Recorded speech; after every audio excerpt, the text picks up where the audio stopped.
Hi guys, let's talk squats and getting the most out of your squats.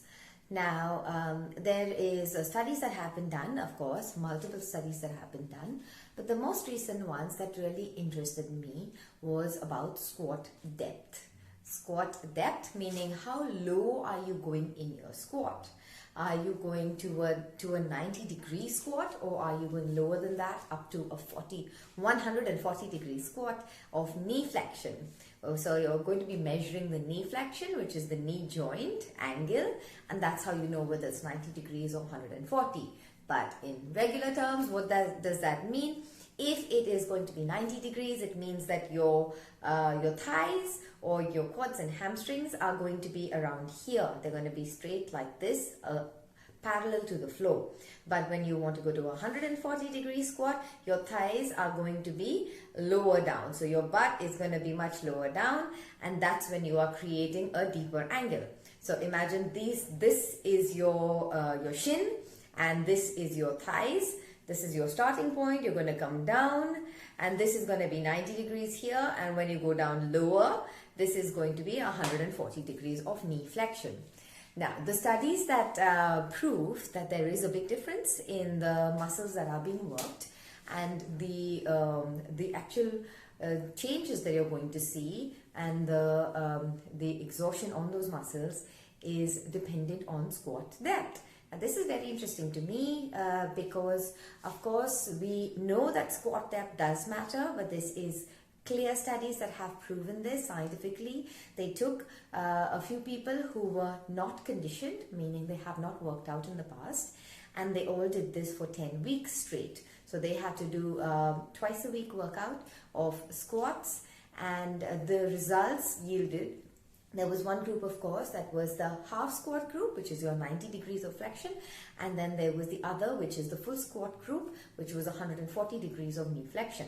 The results proved that, of course, now, just going back a step, what are the muscles being used in your squat? Of course, you have your quads, you've got your hamstrings, you have your glutes, and you also have your adductors as well that are engaging in the movement in a standard squat. We're not talking about a sumo squat here, it's a standard squat. Now, with the difference in the two groups, when they looked at the group that was doing a half squat, they had less changes in their muscles that were the adductors and the gluteus maximus, which is your glute muscles, that's your butt, and that was in the half squat group. But in the full squat group, they had much bigger changes in their gluteus maximus and their adductors. So your adductors, which are your inner thigh, those muscles, and your glutes, which is your butt. So those two muscles worked much harder in a full squat. So if you go to 140 degrees of flexion, so that means, again, imagining this is your shin and this is your thighs and this is the knee joint over here, then you're going to go down this low. That would give you much better growth in your adductors being your inner thigh, and your gluteus maximus, which is your butt. But if you did a half squat, you will see lesser growth in those two. The difference in the quad muscles in both the half squat group and the full squat group was exactly the same. There was no major difference seen over there in the development of quad muscles in both groups.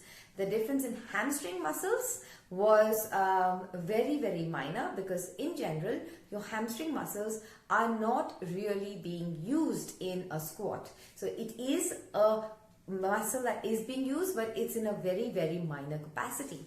So there was no major change in the capacity of or the composition of your hamstring muscles or the strength of the hamstring muscles due to the change in the depth of the squat. But the quads were pretty much the same. The quads were being worked equally in both movements, so there was no issue over there.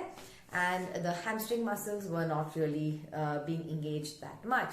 So now and of course, if you go to do a squat yourself and you're doing it right, you are loading it well enough, you will feel it too, that your quads are working anyway, but your hamstrings are not really engaging. So to be able to engage your hamstrings quite a lot more and to have a good balanced lower body, you need to be doing other movements to build your hamstrings, like leg curls or you can also do a Romanian deadlift, which does work the hamstring very, very well. I hope this has been helpful and you start to aim to get more squat depth in your movements. Whether you're doing it weighted or you're doing it without weight, you can also go with a non-weighted movement of squats and get more depth. Do pulses while you engage that depth and get more out of your movement. So it's basically getting more bang for your buck. You're doing the movement anyway, just go deeper and you will get a lot more out of it. I hope this has been helpful. I will be posting a follow-up video which is going to focus primarily on how to do the squat and what are the important cues when doing a squat. Watch out for that, and please let me know if you have any other questions on regular movements or even complex ones. I would love to do a video to expand on that. Please like, share, comment and give me a shout out. Take care, thank you, and happy squatting!